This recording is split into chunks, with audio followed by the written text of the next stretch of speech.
প্রত্যন্ত গ্রাম অঞ্চলে এখানেও যে ফুটবলার আছে এতেই বোঝা যাচ্ছে। আমি এখন ঋদ্ধিমা পাহান,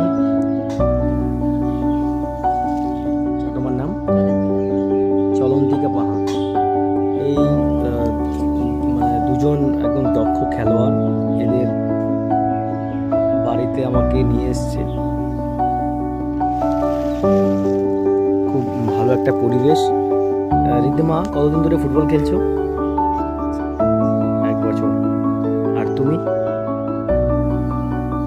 1 বছর। এই যে ফুটবলটা খেলো, মানে বাড়ি থেকে কেমন, মানে সাপোর্ট করে, মানে সাপোর্ট পাও বাড়ি থেকে? আচ্ছা, তোমার সাপোর্ট? আর তুমি কোন পজিশনে খেলো? তুমি? এরা দুজনেই খুব ভালো প্লেয়ার। এখন এরা ফুটবলটা অনেকদিন ধরেই খেলছে। হ্যাঁ, এর আন্ডার 17, দুজনেরই আন্ডার 17 মোটামুটি একটা বয়সের মধ্যে। তার বাড়িতেই বসে আছি, ভালো লাগছে আজকে অত দূর থেকে এসে এই বাচ্চা বাচ্চা মেয়েগুলোর সাথে কথা বলতে পারছি, দুটো আপনাদের সামনে তুলে ধরতে পারছি।